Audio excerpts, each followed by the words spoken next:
All right. Good morning, good afternoon, or wherever you are watching this Google Hangout. My name is Richard Duffy, also known as Reverend Rich, guys, and I'm excited again to come to you with another metaphysical approach to wealth and prosperity. And guys, we are now in chapter 6 of the dynamic laws to prosperity. We're using this wonderful classic by Catherine Ponder, The Dynamic Laws of Prosperity. I encourage you to get this book, not only get the book, read it, and apply the principles and the practices that she has in this book. And my philosophy is this: if principles work for one, it can also work for you and it can work for me.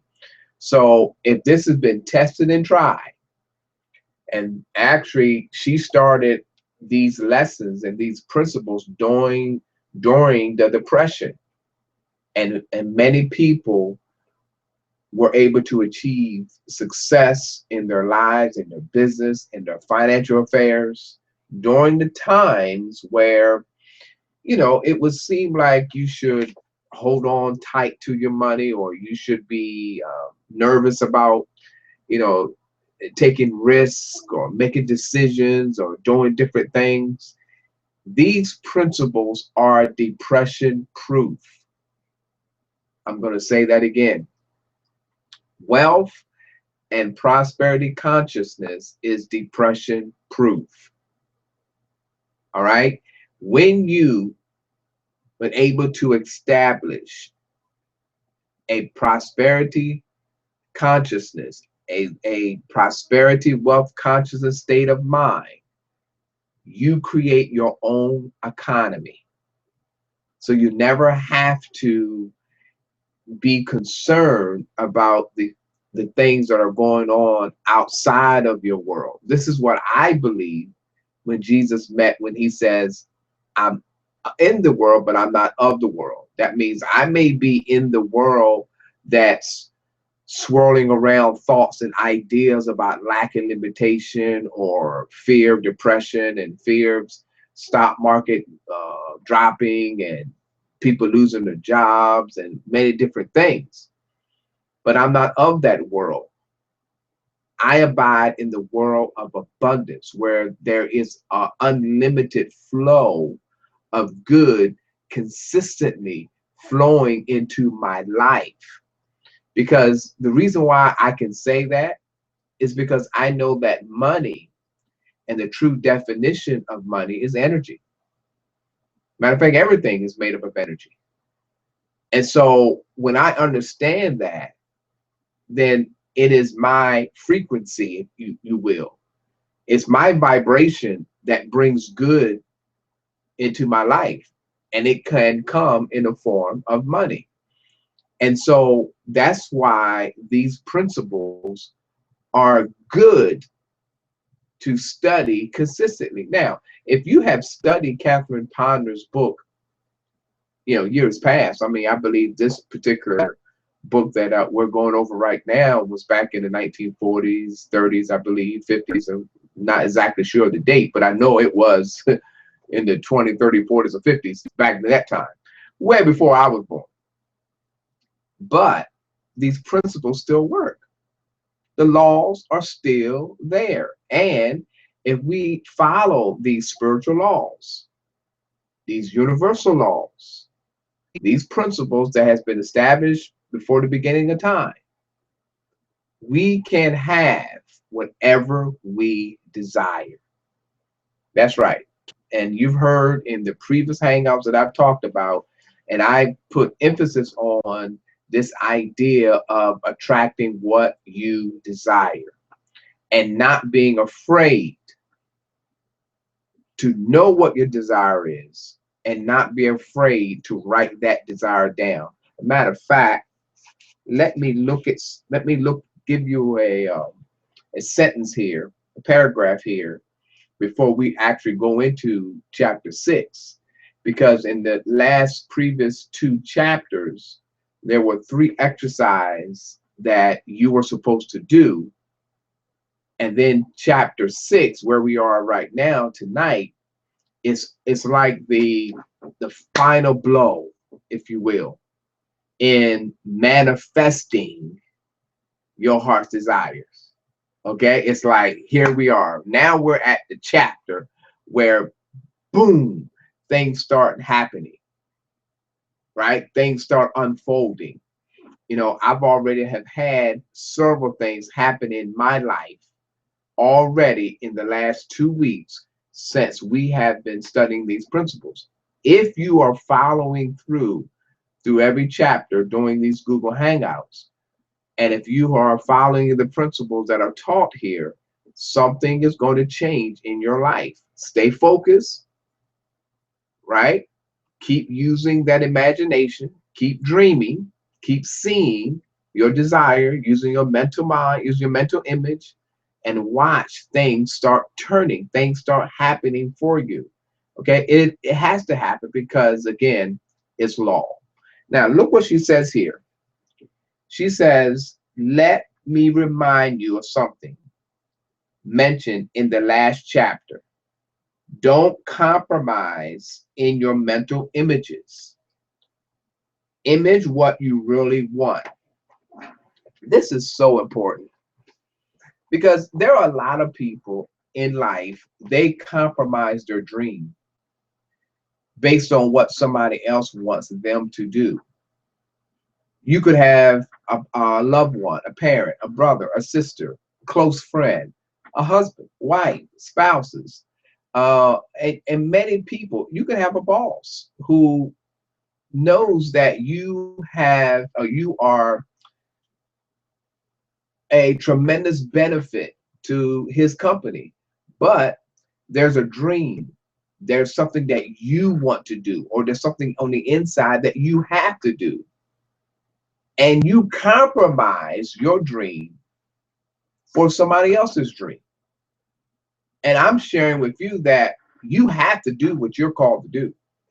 And let me say it to you this way: it will not leave you alone. You will always be tormented until you follow your dream. You're going to always be tormented until you decide to go all out for your dream. So don't compromise. Don't don't even try to find the easy road out. Okay? Follow your desires. Okay? Seriously. Look what she says here. She says, do not compromise in your mental image. Imagine what you really want, not just what you think you can probably have. Here's one of the things that I've found in many people's lives is that they only imagine what they can do. And so if it's in their power to create it, then that's what they will write down. Well, that dream is a very small dream. I don't want you to write down a desire based on what you are capable of doing. You got to understand that with man, it's impossible. But with God, all things are possible. Even what you cannot even see yourself doing right now, it is still possible. So don't write down a desire that's something that you feel that, oh, I can do this. I'm encouraging you to really dream big. Many of the inventions that we see today is because these men and women had big dreams. I mean, think about it. Right now, I'm sitting in my office in the state of Maryland. Everyone has the capabilities of watching me in any state or any country in the world as long as they have internet connection. I mean, is that huge? Is that big? My children right now are in Arizona, and I have an iPhone and my son has an iPhone, that if I wanted to Skype him or FaceTime him, okay, and Skype him, because there's an app for Skype, if I wanted to FaceTime him, he could dial, I dial, and we actually can see each other while we're talking. That is a mind that did not limit itself. We didn't do this 20 years ago where we could FaceTime people, we could do different things. These things didn't exist. Somebody had a big vision. And that's what I'm encouraging you to do, is that don't limit or don't compromise your desire. It says here, imagine what you really want, not just what you think you can probably have. Because guess what? You're going to think from a conscious level. Okay? We're saying, no, go deeper. You know, I love the movie, What the Bleep Do You Think? And the little boy was talking to the lady and says, how far down the rabbit hole do you want to go? How powerful do you think you are? Or do you believe you are? Because in truth, you are powerful. God is omnipotent, all powerful, all powerful. You are powerful. God is all power.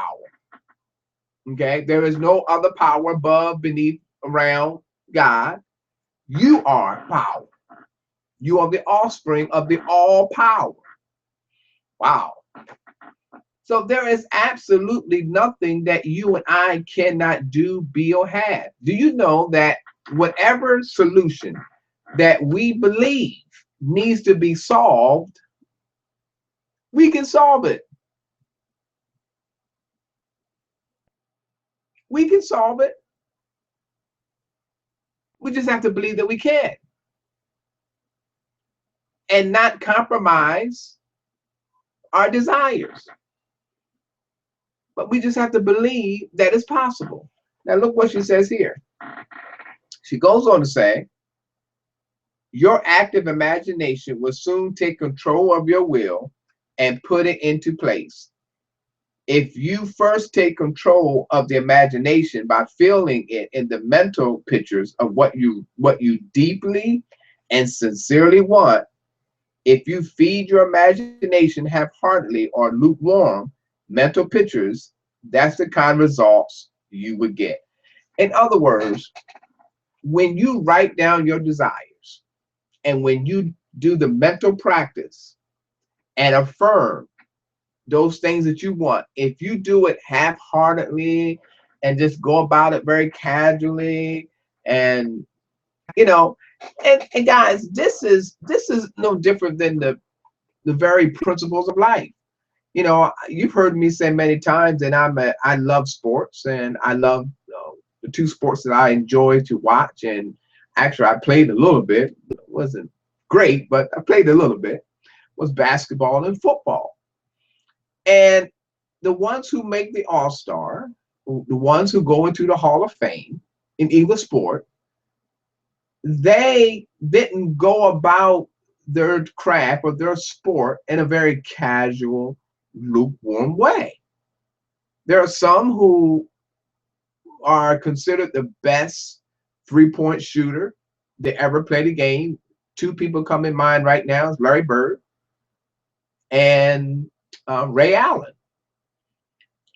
If you knew how many three-point shots they took in practice, you could tell that they didn't go about their game in a very lukewarm and half-hearted way. They would stay and practice shooting. Both of them were also great free throw shooters. So what do you think they did after practice? They practiced the art of shooting free throws.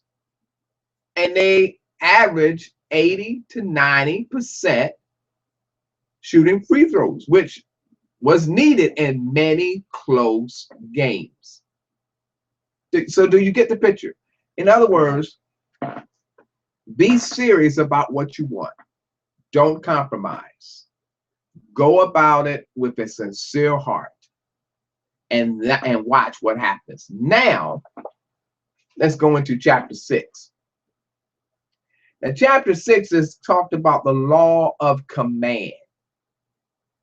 Now, in this particular chapter, I believe the most important thing about this chapter is understanding who and what you are. You are an infinite being in a body, or you are a spiritual being. The part of you that sees in the mirror and the part of the body that we clean up, that's not the truth of who we are. We are infinite beings in a body. And that which we desire, there's a part of us that is already there. Okay? All right. Now, what we have to do is catch up with that which is already there.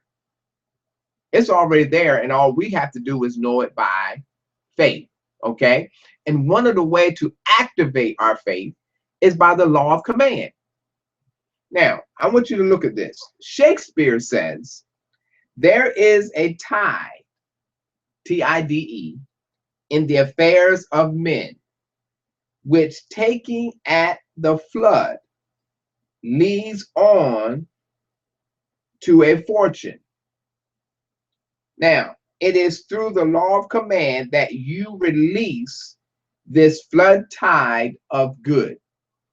There is a flood of good. Now, why is that? Why is there is an infinite amount of good that flows from us, not to us, out of us?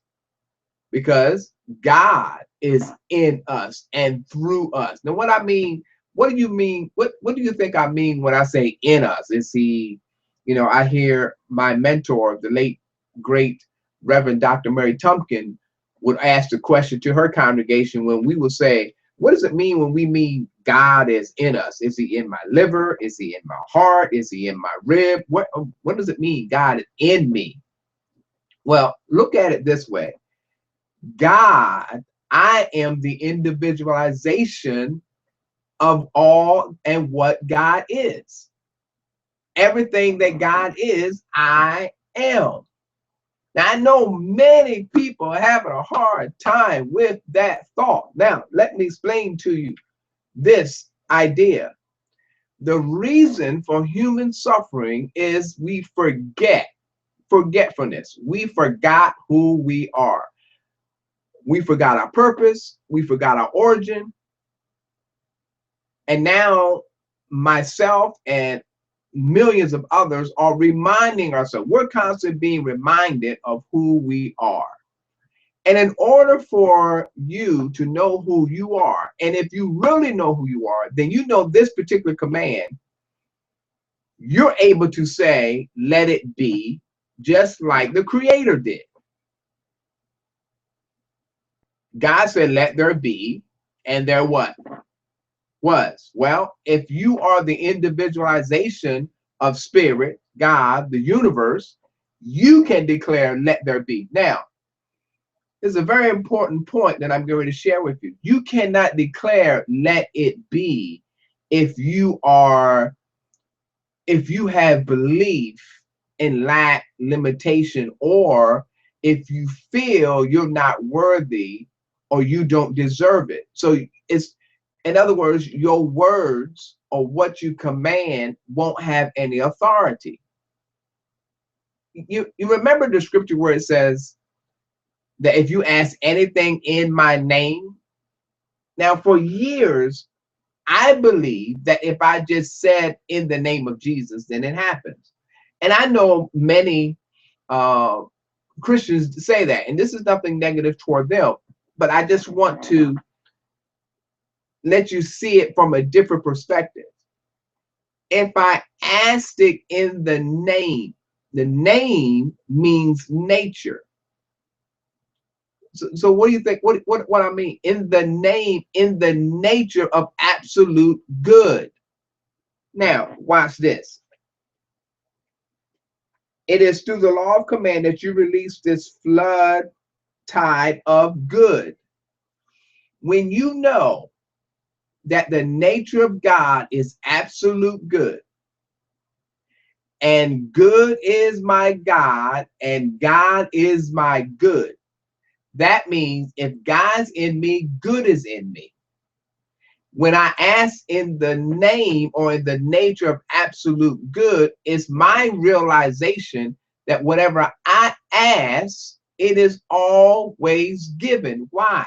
Because whatever I ask, the Father in me says yes. Yes. Richard, yes. What do you want? Yes. Because the nature of God is absolute good. And good is synonymous with God. God is synonymous with good. So when you look at God, you're thinking about good. When you think about good, you're thinking about God. And guess where all this is? It is within me. Within me how? As me. Okay? In other words, without God, nothing. Hear what I'm going to say. Not anything exists. So how do I live and breathe and move about now? God. How? In me. As my breath, as my heartbeat, everything. Now, if God can be my breath and he can be my heartbeat, he can be everything else, can the good of God be my money? Yes. Can he be my supply? Yes. But the problem comes in through our negative programming. We've been told we're not worthy. We've been told we don't deserve it. We've been told we were sinners and wretched undone. And we got all this negative programming in our minds. So when we think of commanding our good to come forth, we have a hard time because we still have these beliefs, these negative beliefs about ourselves. Or we also have this idea that God is testing me or he wants to prove this. And I'm going through this, and so we have all of this going on, and that's why it's very challenging to manifest good in your life. All right, now look what it says here. So it is through the law of command that you release this flood tide of good which has been built up through your list making and mental images. So if you have not done your list yet and you haven't done your mental imaging yet, cut this off, go do your list, go do your mental image, come back and watch the rest of it. Because this part doesn't do you any good unless you have done the first two steps first. That's what I love about this. She talked about the vacuum law. She talked about the imaging law, writing your list down. Mentally see that which you desire already fulfilled. Affirm that which you want to be, do, and have.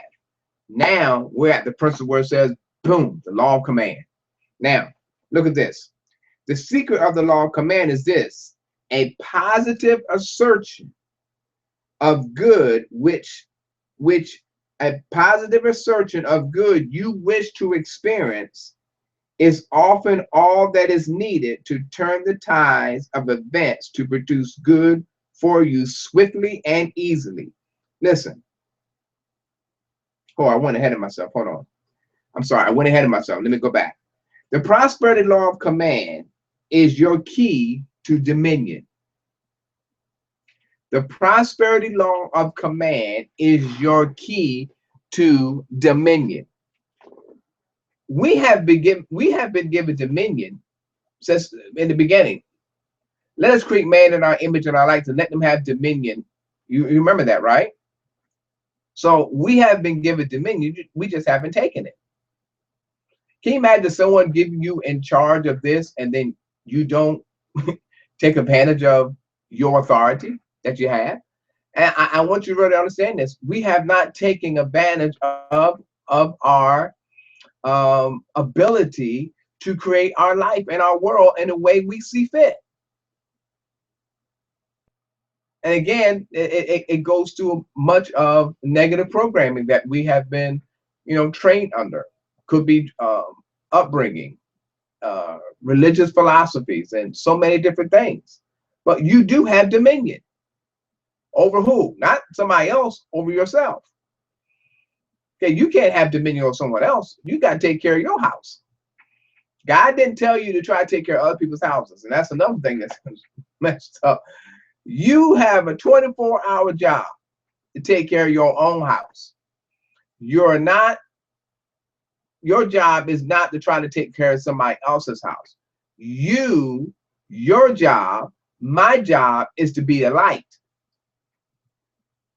And that light will shine and cause others to see the light in themselves. But I am not trying to have dominion over somebody else. I have enough work on me to do enough work for myself, me trying to have dominion over somebody else. That is not the purpose of this message. Okay? So look what it says here. The word command means to have authority or control. So what are you going to have authority over?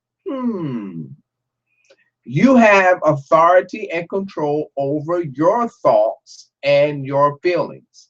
When I was attending classes in the Universal Foundation for Better Living, there was a phrase or an acronym that was taught to us. And the acronym was MAD, M-A-D. So whenever things wasn't working in your life, I mean, you're sitting here and you got all of these difficulties, different challenges, and it's time to bring out the arsenal. It's time to fight. But we're not fighting with flesh and blood, but principalities. Well, what are these principalities? What are these fiery darts? It's your thoughts, these negative beliefs. So what happens when it's time for you to take dominion and authority or control? You got to get mad, which means you got to have mastery, authority, and dominion over how you think and feel. Now, did you hear that? You have dominion over how you think about this particular situation. Because I want you to think about this. When there is a challenge or a difficulty that comes into your life, if you realize that you have authority over how you think about it, then you have dominion over, or you have control of how you will respond to it. When you feel you don't have control, and you can think whatever you want to think, and sometimes we just let our thoughts just go in whatever direction we want to go, what do you think happens? You respond differently to the situation. And then all of a sudden, chaos. We have a chaotic experience because we didn't take mastery. We didn't take mastery, authority, dominion over how we think and feel, which in turn will help us respond correctly in situations. There's not one person in life that has been on this planet in past and on the planet now, previous or whatever, that has not been through what you've been through. Not one person. Everyone in life has lost a loved one, a friend, either through sickness, through tragedy, you name it. Everyone has been through it. Everyone has been through something. And when we understand that we have dominion and control on how we think and feel about whatever the difficulty is, we then learn how to respond in a positive way about the situation. Okay, so that's where dominion plays a major role in our lives. You could be in a financial difficulty right now. You have authority on how you think about it. A lot of times people think that nothing's going to change. This is just the way life is. This is the way it's going to be. And for the rest of my life, I'm going to always struggle. Well, guess what? Then you're going to always worry and be upset and be anxious and be angry. And you're going to have all these negative emotions for the rest of your life because you don't believe that you have the power to change your thought about it, when in turn would change everything else about it. Because when you stay in that habit of changing the way you think about it, then the things around you will begin to change. Yeah, you see that? I know many of you are watching this video and you probably heard one of the great speakers of our time say that many times. If you change the way you look at things, then the things around you change. Mr. Wayne Dyer said that so many times. I remember times hearing that and like, what? What? And now it makes sense. It really does make sense. Okay? Look at this. So, through an attitude of authority, you can take control of the good which you wish to experience. I'm going to say that again. Through an attitude of authority. In other words, you have this attitude that I'm in charge. Okay, yes, the bank told me no, I can't have the loan, or I lost my job, and right now the bills are getting behind. I lost this. Oh my God, I had money in the stocks, and now it just went gloom, and I just lost all this money. You're in charge. You are in charge. You have authority. You are in control. If we can remember that, then it doesn't matter what difficulty comes or we face in our life. This is what the metaphysical approach to wealth and prosperity means. In other words, we have heard of many wealthy men and women who have been through many hard times, homelessness, and has come back and come back even greater than what they were before. We've heard of people who were at the top, lost it all, came right back to the top again. We also have heard of people who lost it and lost their life because they didn't take dominion, committed suicide. They couldn't handle the pressure. Many people are using drugs and alcohol to try to calm their nerves and thoughts. But listen, you can't drown it out with alcohol and drugs. Those thoughts will still come back. God is giving you dominion and authority over how you think and feel. And you got to base every thought and feeling on truth. What is the truth? You are the individual expression of God. And if God is in you, which it is, spirit, energy, God is in you, you have control over everything.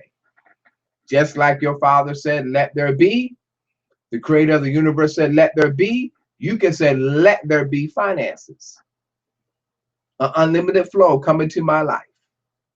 In spite of losing my job, in spite of going through this situation, let there be. All right, look at this. The law of command helps you to move up to the summit and look out over the world with a feeling. This is important because have you ever felt like you were out of control, you didn't have control? I know what that's feeling like. Well, it seems like the whole world is just like everything is like coming on you fast, and you're like, I have no control. Well, when you take upon this law of command, you get this feeling that you are in charge. You can create your world. You can change your life. You know you're in charge. Look what it says. The law of command helps you to move up the summit and look out over your world with a feeling of authority and control, which then produces like results. When you feel like that you're not in control and you're this small little, person and seem like everything is tearing you down, well, guess what? That which you focus on expands. And so that situation gets bigger and gets bigger and gets larger and gets larger. right? That's what happens. Now, look at this.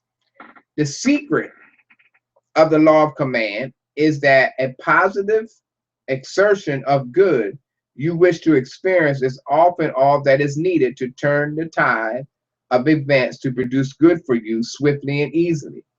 It's amazing how fast doors open to us when we dare to take control of the situation and command our high expectation to manifest themselves. Did you hear that?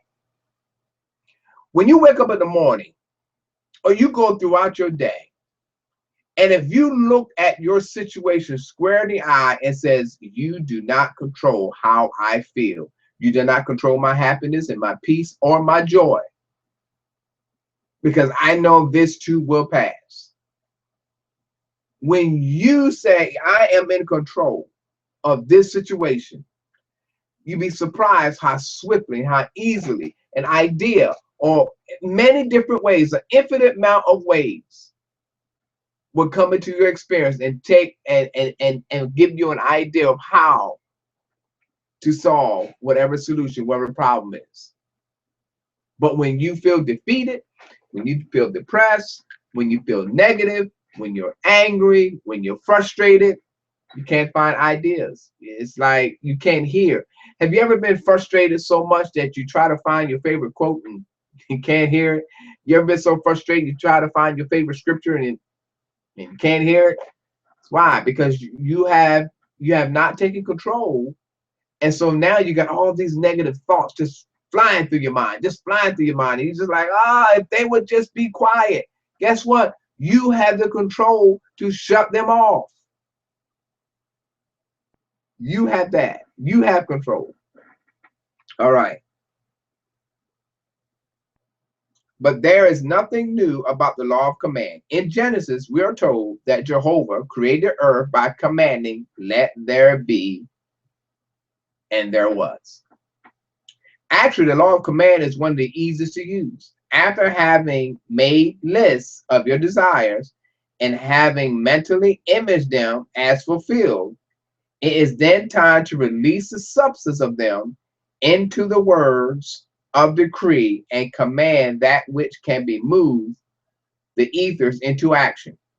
That's another way of saying speak those things as not as though they are. Do you believe that your words are spirit and your words are life? You have to believe that. You have to believe that the words that I speak,